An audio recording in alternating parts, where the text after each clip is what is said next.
असतो मां सद्गमय तमसो मां ज्योतिर्गमय मृत्युर्मां अमृतम गमय।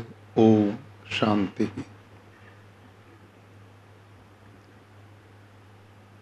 श्री सहजानंद धाम गुरुकुल ऊना के शिलान्यास समारोह में उपस्थित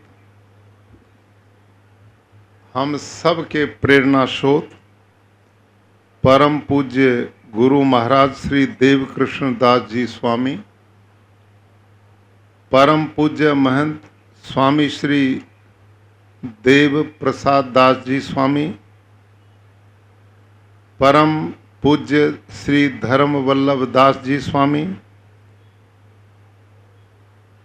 हमारे प्रदेश के शिक्षा मंत्री एवं इसी गुरुकुलीय परंपरा के संवाहक श्री प्रफुल्ल भाई पानसेरिया जी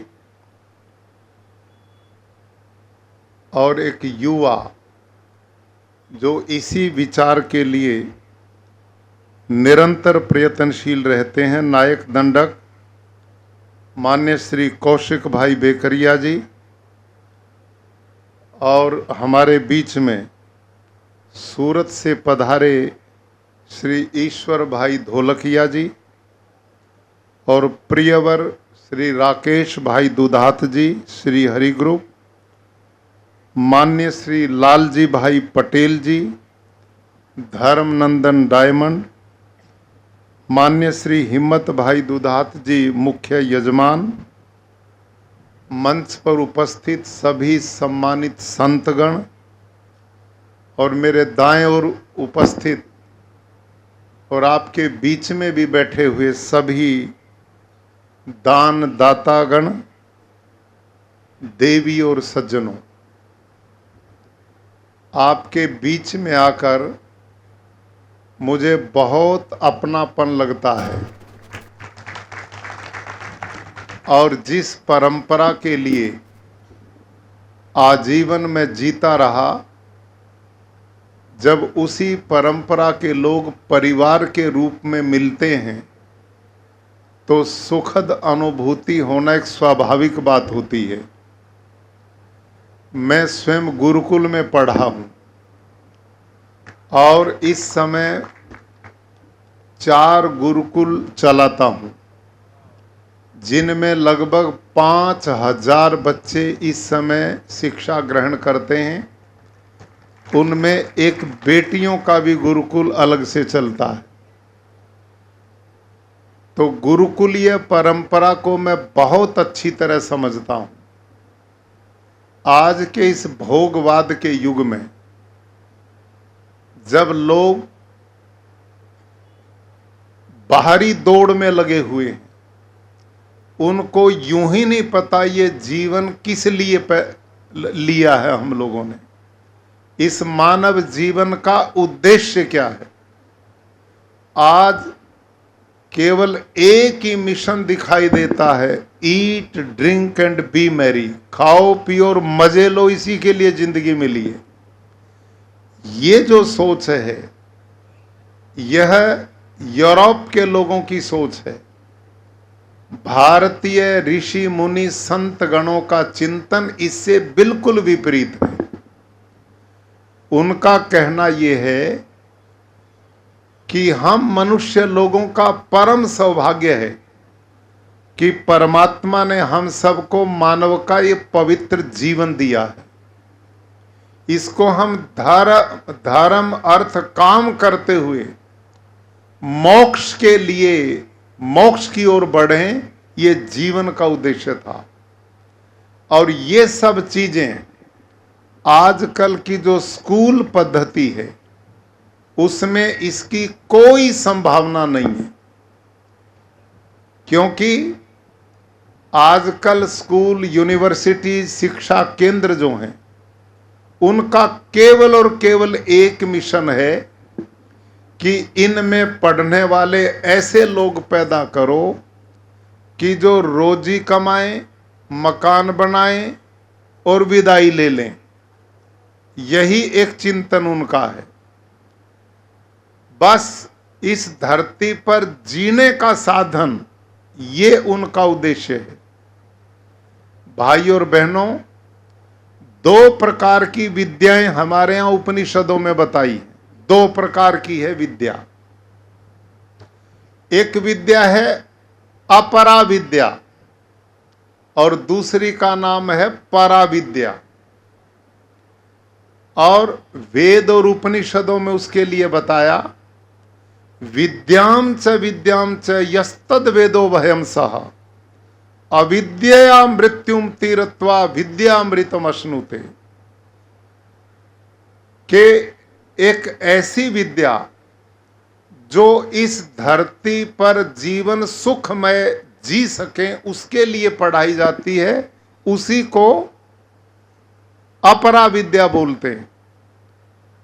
आजकल स्कूल यूनिवर्सिटीज में जितने अलग अलग सब्जेक्ट विषय पढ़ाए जाते हैं, उनमें निष्णात होकर के बालक योग्य बन करके धन उपार्जन करके अच्छा मकान बना लें, अच्छे वस्त्र पहने, बीमार हो तो दवाई का प्रबंध कर लें, अच्छे रोजगार खड़े कर लें और सुख से जिएं।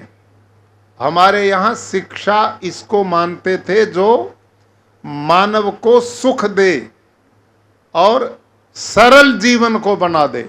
ये गलत बात नहीं है, ये बहुत अच्छी बात है। अपरा विद्या भी बहुत जरूरी है। अपरा विद्या के बिना परा विद्या की ओर जाने की गति हो ही नहीं सकती। इसका कोई विरोध नहीं है।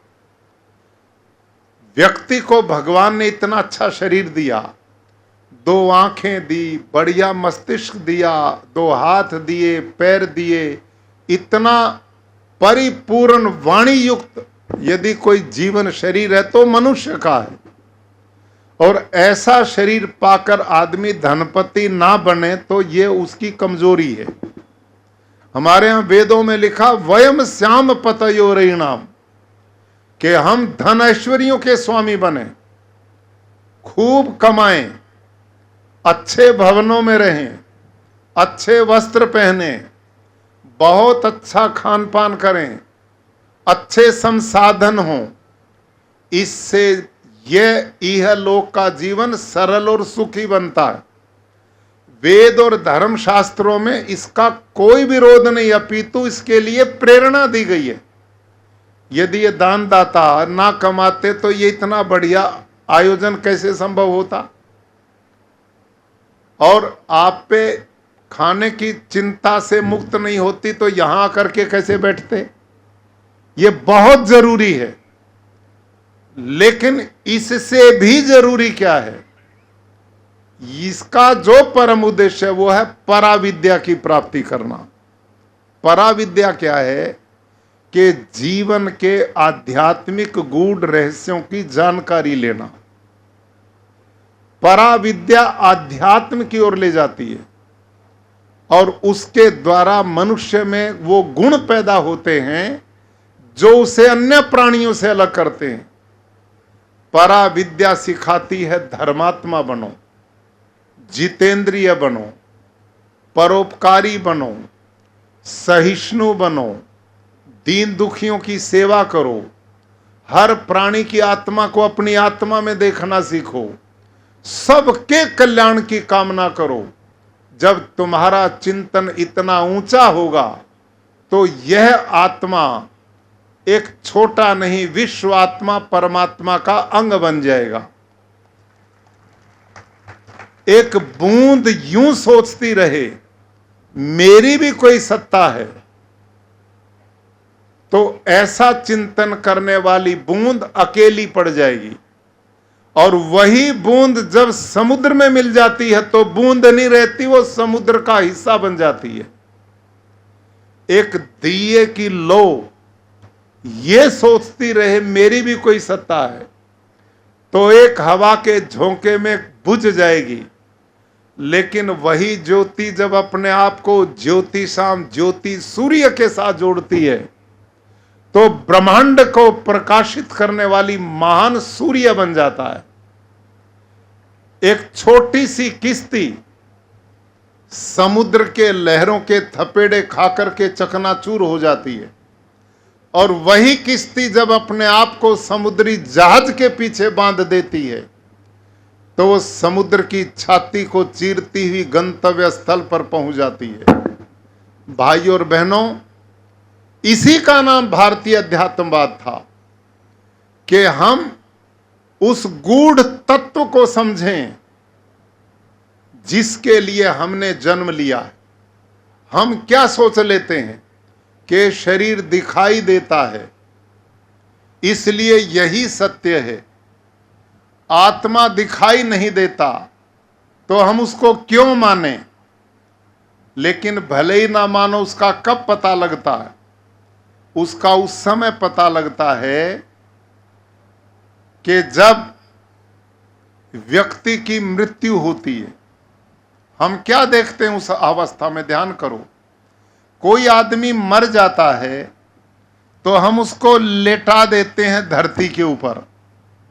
आप सबसे मैं पूछता हूं कि इस लेटे हुए मृत शरीर में कौन सा ऐसा अंग नहीं जो पहले था और अब नहीं है? उस लाश में आंखें हैं कि नहीं? कान हैं कि नहीं? हाथ पैर हैं कि नहीं?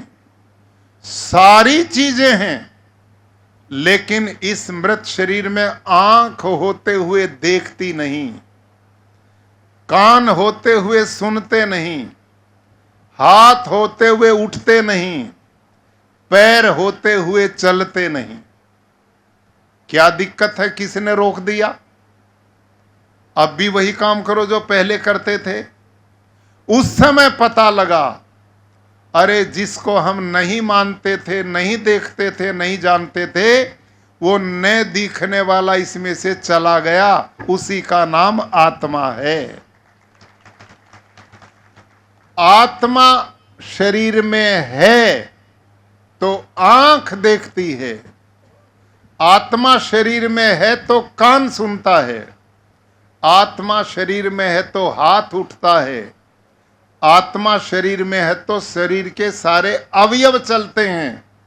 और वो न दिखने वाला चला गया तो ये दिखने वाला किसी काम का नहीं रहता।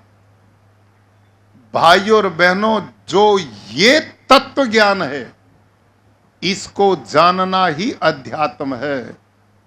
उपनिषद के ऋषि कहते हैं, इह चेद वेदित अत सत्यम अस्ति, न चेद वेदित महति विनष्टि। ओ लोगो, जिसने इस धरती पे आकर शरीर की ओट में बैठे आत्मा को जान लिया और इस संसार की ओट में बैठे परमात्मा को जान लिया और इस आत्मा को उससे जोड़ दिया, तो वहां ये द्वंद्वों की दीवारें ढह जाती हैं और वहां पर परम आनंद की प्राप्ति होती है।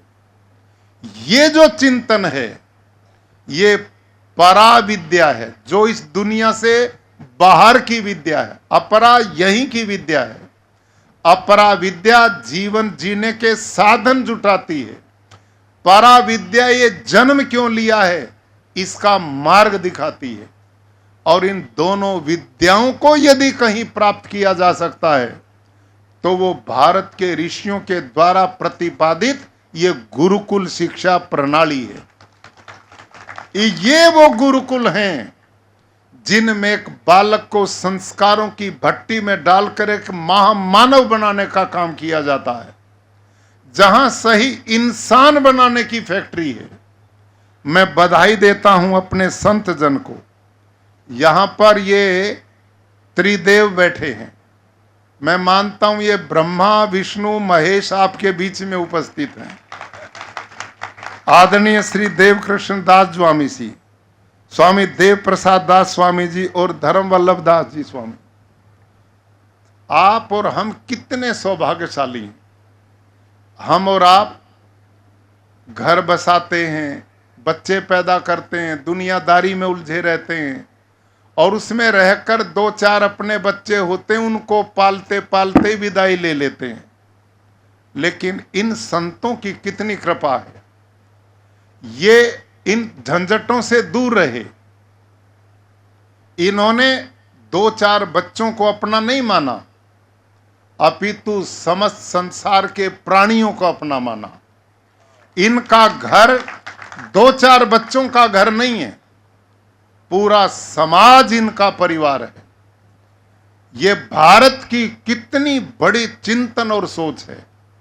इस देश का सन्यासी एक घेरवे वस्त्र, मानो सूर्य की ज्योति की तरह इनका चोला, जैसे सूर्य सबके लिए है, उसका प्रकाश सबके लिए है, सबका मार्ग दिखाता है, वैसा ही धरती पर सन्यासी का काम है, इन संतों का कार्य है। ये भूली भटकी मानवता को रास्ता दिखाते हैं, अज्ञान से ज्ञान की ओर ले जाते हैं, मृत्यु से जीवन का रास्ता बताते हैं। और ये तपस्वी लोग इन गुरुकुलों की स्थापना करके हम सब गृहस्थों के बालकों को संस्कारित बनाने का काम, विद्यावान बनाने का काम, ये कोई छोटा कार्य नहीं। विद्यादानम महादानम ब्रह्मदानम विशिष्यते। भाई और बहनों, दान सभी अच्छे होते हैं, सभी कल्याणकारी होते हैं, लेकिन विद्या का दान सबसे बड़ा कल्याणकारी दान है। वो कारण है, हम सबके घरों में 4, 5, 10 लोगों के परिवार में एक भी बेटा बेटी शिक्षित हो जाए, सुयोग्य बन जाए, तो पूरे परिवार को आगे बढ़ाने का काम करते हैं। और साथ में वो संस्कारी हो जाएं तो कुल के गौरव को भी बढ़ाने का काम करते हैं। तो ये गुरुकुल परंपरा जो शास्त्री स्वामी जी महाराज ने जो हमें बताया गया, यही उनका कार्य क्षेत्र था। ये पवित्र धरा, एक तरफ पवित्र सागर है, दूसरी तरफ छोटी छोटी पर्वतों की उपत्यकाएं हैं, और यहां जंगल साथ में है। हमारे यहां तो वेद में कहां गुरुकुल बने इसका भी विधान दिया है। वहां लिखा उपवरे गुरु नाम संगमे च नदी नाम धिया विप्रो अजायता, कि हमारे गुरुकुलों के केंद्र कहां हो? जहां जंगलों के सुंदर वृक्षों की छाया हो, जहां नदियां बहती हो, समुद्र के किनारे हो, प्रकृति की गोद हो। ऐसा पवित्र वातावरण ही बच्चे को पवित्रता प्रदान करता है। आज हमारे स्कूल कॉलेजेस शहरों के बीच में है, जहां चारों तरफ गंदगी का वातावरण, वहां क्या सीख पाएगा वो? बालक तो एक कोरा कागज है, वो तो पवित्र मन है, कोमल मन है। उस बालक को जो सिखाएंगे वही सीख जाएगा। जैसा वातावरण बनेगा वैसा ही बनेगा। तो हमारे यहां प्राचीन काल में माता पिता अपने बेटे बेटियों को गुरुकुलों में छोड़ते थे, और वो ये बात जानते थे हमें दुनियादारी के बहुत काम है, लेकिन हम ऐसे लोगों के पास अपने बच्चों को छोड़ के आएंगे जिनके पास और कोई काम नहीं, केवल बालकों के निर्माण करने का ही काम है, जो उन्हीं के लिए जीते हैं। वो उनको शिक्षित भी करेंगे, दीक्षित भी करेंगे, संस्कारित भी करेंगे, बलवान भी बनाएंगे, विद्यावान भी बनाएंगे। तो ये गुरुकुल जो श्रृंखला पूज्य स्वामी जी महाराज तीनों ने और अपनी पूरी संन्यस्त मंडली के साथ प्रारंभ किए।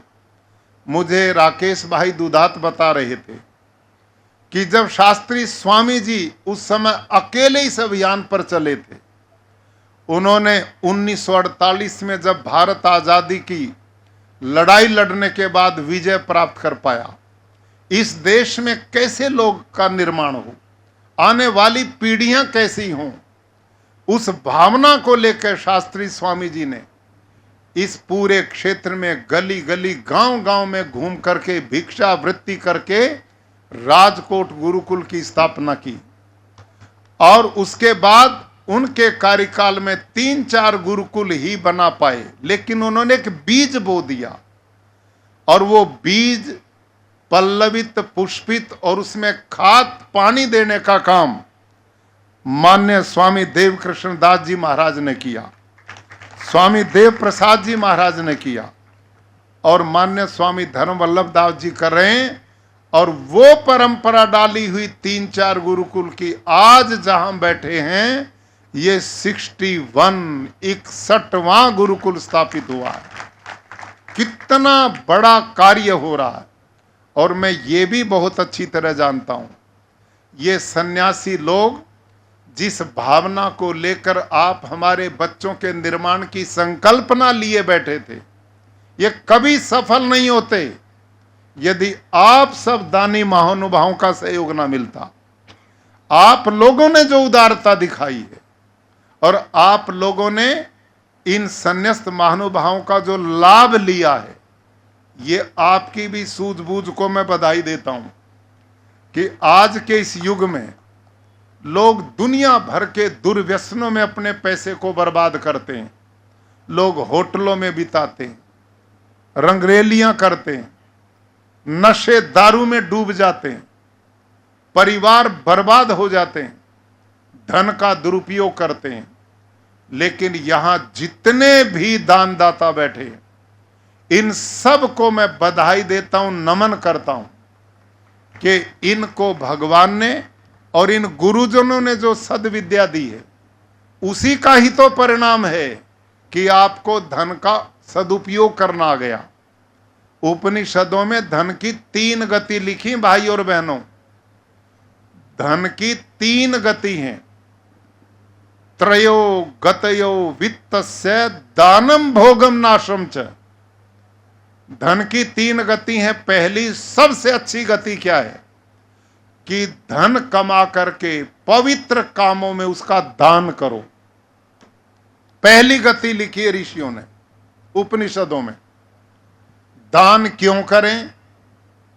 इसलिए करो कि उससे विद्या का प्रचार होगा, धर्म का प्रचार होगा, अच्छे लोगों का निर्माण होगा, अच्छे लोगों से अच्छे परिवारों का निर्माण होगा, अच्छे परिवारों से अच्छे समाज का निर्माण होगा, और अच्छे समाज से अच्छे राष्ट्र का निर्माण होगा, और श्रेष्ठ राष्ट्र से विश्व का कल्याण होगा। इसलिए पवित्रता से दान करो।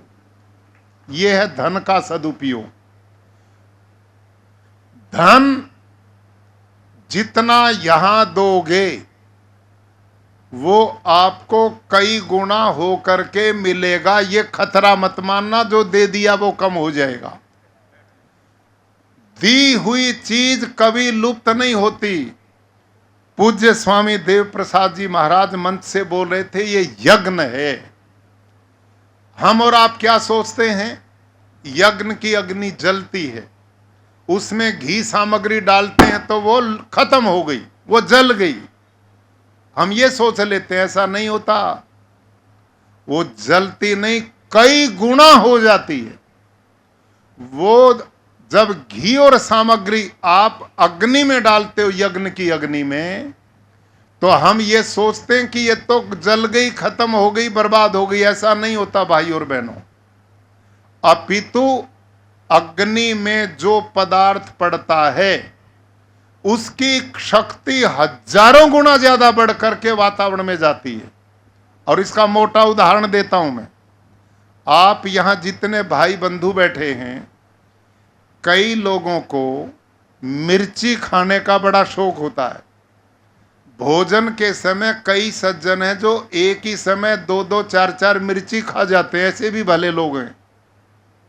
लेकिन मेरे को बताओ, ध्यान से सुनना, मान लो मैं 4 मिर्ची खाता हूं तो पड़ोसी का तो कुछ बिगड़ने वाला नहीं ना। मेरे पर ही असर होगा ना उसका, पड़ोसी पे तो असर नहीं होता। बोलो भाई, कमजोर विद्यार्थी हो, है कि नहीं?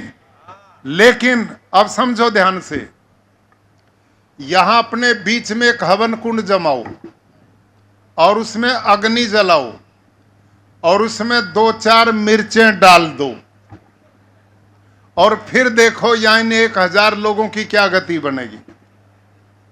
क्यों साहब? किसी की आंख से पानी, किसी की नाक से पानी, कोई खांसेगा, कोई भागेगा। सोचिए,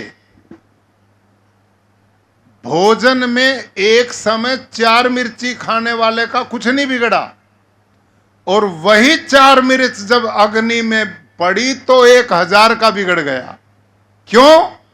क्योंकि अग्नि में डला पदार्थ नष्ट नहीं होता, वो असंख्य गुना परमाणुकृत होकर के वातावरण में जाकर वातावरण का शोधन करता है, वातावरण को पवित्र बनाता है।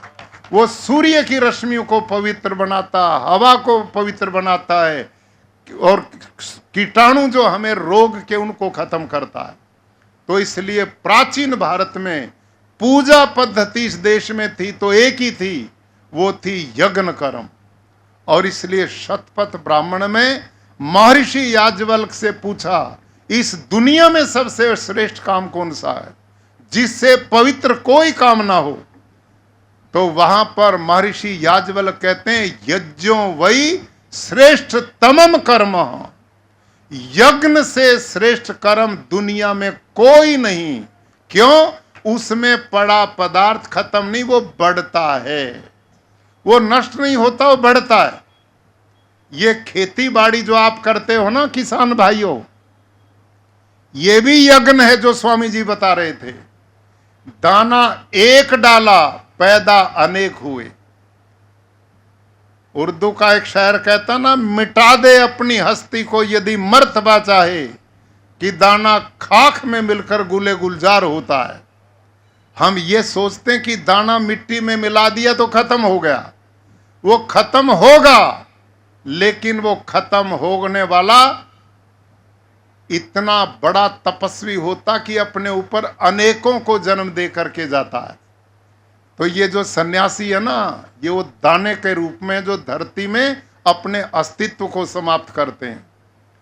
ये अपना पूरा जीवन आने वाली पीढ़ियां सुखी हों, आनंदित हों, फलें फूलें, पढ़े लिखे, एक समाज राष्ट्र ऊंचा हो, उसके लिए अपना बलिदान देते हैं।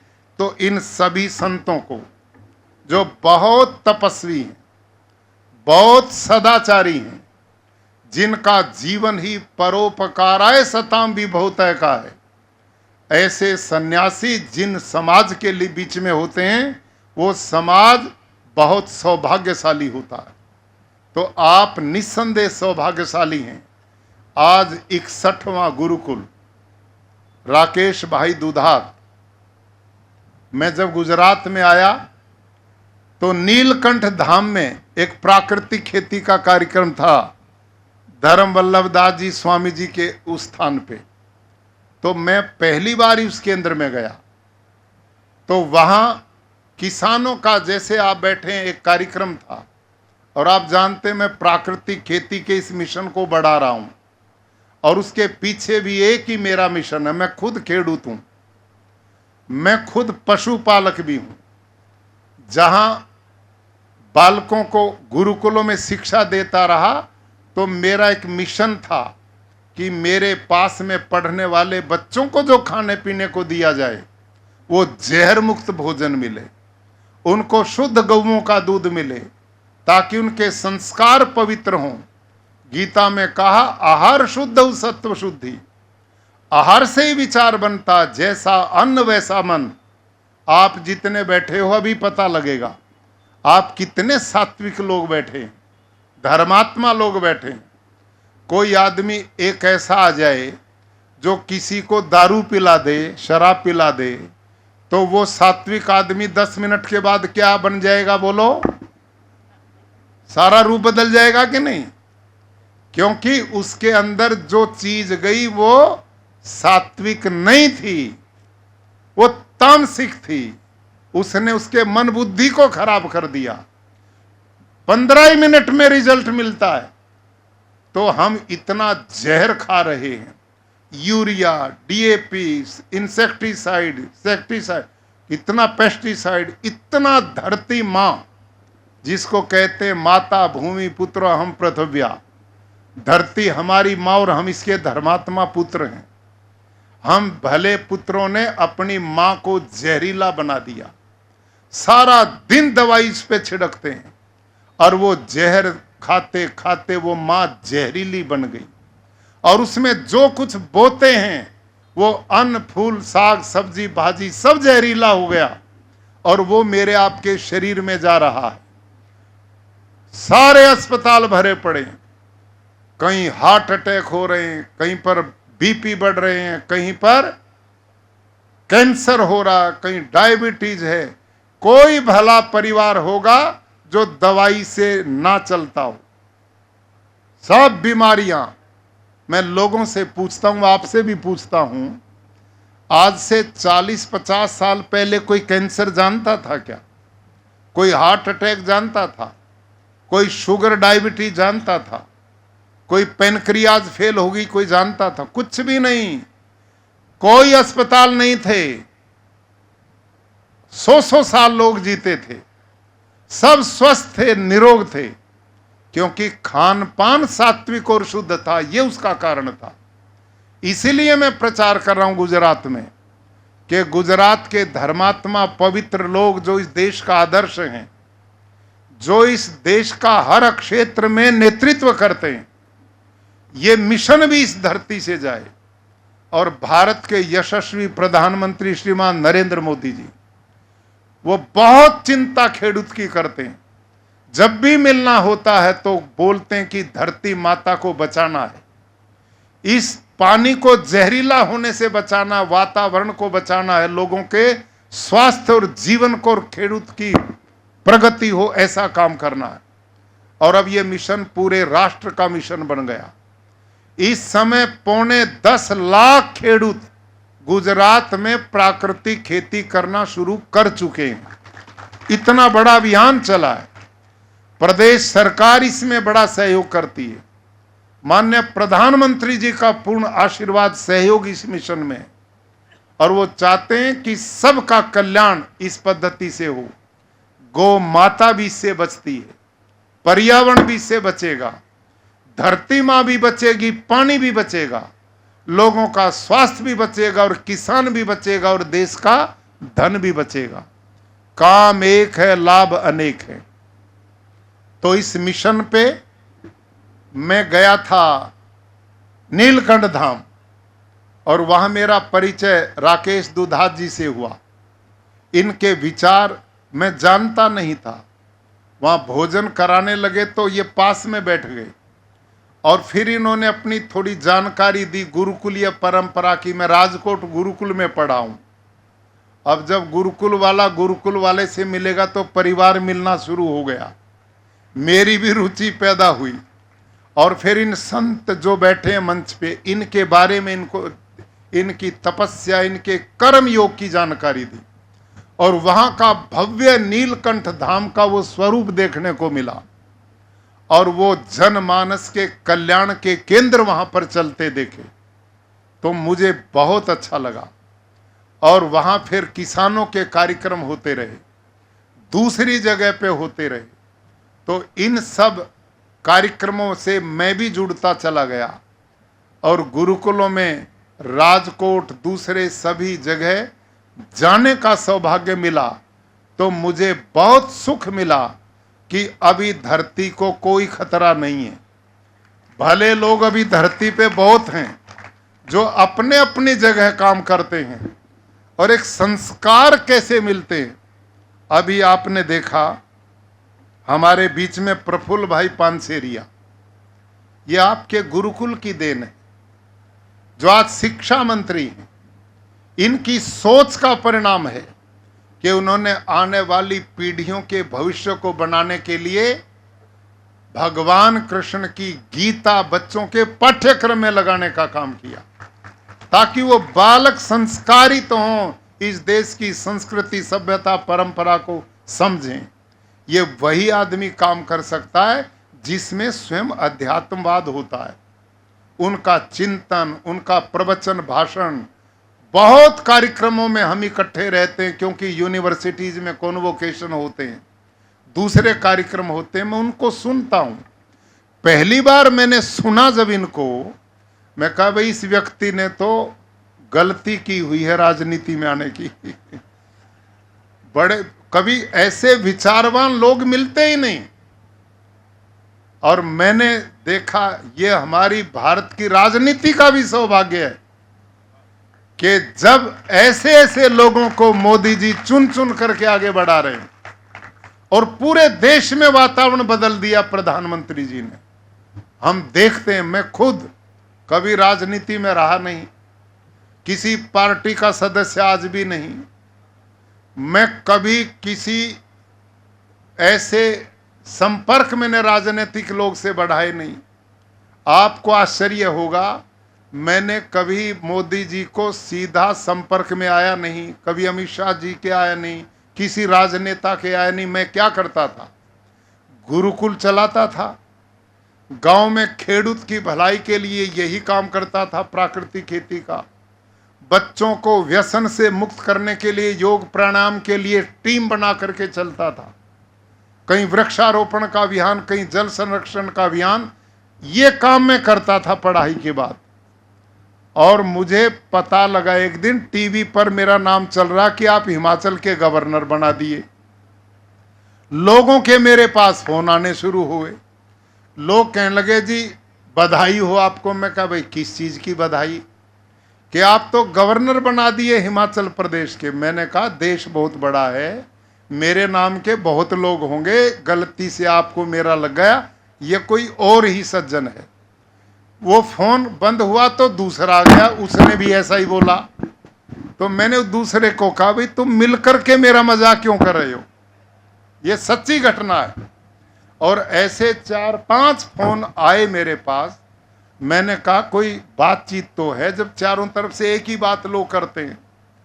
तब मेरा विश्वास हुआ, पानीपत हरियाणा में एक शहर है, वहां के 85 ईयर्स बुजुर्ग जो हमारे गुरुकुल में सहयोग करते थे, जैसे दानी करते हैं, उनका फोन मेरे पे आया कि आपको बहुत बधाई हो आचार्य जी। मैं कहा किस चीज की, कि हम गवर्नर बन गए। उन्होंने कहा, मैंने कहा सेठ जी ये भ्रांति हो रही है, कोई और हो सकता है। हम कभी प्रयास हमने किया नहीं, कभी किसी के संपर्क में आए नहीं, हमें यूं कोई गवर्नर कैसे बना देगा। वो बेचारे बुरे, अच्छा जी गलती होगी है तो फिर और ही किसी का चल रहा, ये कर करके खत्म होगी बात। जब तक मैं गुरुकुल पहुंचा तो वहां तो सैकड़ों लोग खड़े थे। लोग माइक लेकर के, पत्रकार मेरे से पूछे कि आप बोलो, कि मैं तो नहीं बोलता भाई, मेरे को पता ही नहीं मैं हूं या और कोई है, आप मेरे से कैसे पूछते हो। तो फिर दिल्ली का 4 बजे के लगभग एक बड़ा पत्रकार आया और उसने राष्ट्रपति जो नियुक्ति करते मेरे को वो दिखाया। और फिर मेरी समझ में आया कि ये तो 13 ही नंबर पड़ गया। तब पता लगा। तो आप इस घटना से, और ये मैं नहीं, ऐसे ही देश में सैकड़ों लोग हैं जो हवाई चप्पल भी नहीं मिलती उनको आजकल पद्मश्री मिल रहे हैं। जिन बेचारों ने जिंदगी में नहीं सोचा था कि तेरे काम का कोई मूल्यांकन करेगा, आज वो पद्म विभूषण से सम्मानित हो रहे। ये काम यदि किसी ने किया इस भारत की धरती पर तो वो प्रधानमंत्री नरेंद्र मोदी। किसी ने सोचा ही नहीं काम करने वाले व्यक्ति किन्हीं के गुणों को पहचान कर देश का उत्थान करें, ऐसा सोच केवल और केवल ही दिव्य आत्मा के महानुभाव की कृपा है। तो मैं अनुभव करता हूं कि इन गुरुकुलों की परंपरा ने पानसेरिया साहब जैसे लोग, लालजी भाई पटेल जैसे लोग, और मैं देख रहा था कितने विद्यार्थी इन्हीं के गुरुकुलों में पढ़ करके इतने इतने बड़े सम्मानित पदों पर भी हैं और बिजनेस में भी हैं, कामयाब आदमी बन रहे हैं। और उनको मैं फिर नमन करता हूं कि उन्होंने गुरुकुल में पढ़कर अपने संस्कार विचारधारा को और बलवान बनाया। ये इन गुरुजियों का जीवन की सफलता दर्शाता है। तो ये सब लोग बधाई के पात्र हैं। राकेश भाई दुधार जहां भी मिलते हैं, देश की चिंता, समाज की चिंता, संस्कार की बात, ये सारी चीज ये हमारे लिए परम सौभाग्य की बात है। आज उनकी पूज्य माता जी के इस गृह स्थल पर गुरुकुल की स्थापना हो रही है। भाई मैं तो गरीब सा आदमी हूं, लेकिन सुदामा के तंडुल के रूप में 5 लाख रुपया मैं भी इस पवित्र मिशन में जरूर भेजूंगा। और इस पवित्र मिशन के लिए मैं दुधात परिवार को और उनका सभी सहयोग करने वाले भाई बहनों को बहुत बहुत बधाई देता हूं। इनके विचार, ये संस्कार बने रहें। ईश्वर इनको खूब फूले और फले, विकसित हों, पल्लवित हों। इन सन्यासियों का ये सानिध्य, ये संस्कार, ये विचारधारा, ये सबसे बड़ी पूंजी है। और इस गुरुकुल में आपके बच्चों का निर्माण होगा, उससे परिवार समाज का निर्माण होगा। ये बहुत बड़ी पूंजी है। और इंद्र देवता भी इस मिशन से आज नमस्कार। अगर ये वीडियो आपको पसंद आया हो तो लाइक एंड शेयर करना न भूलें और बेल आइकॉन पर क्लिक करें। सब्सक्राइब जरूर करें सूरत गुरुकुल चैनल को। धन्यवाद। जय स्वामी नारायण।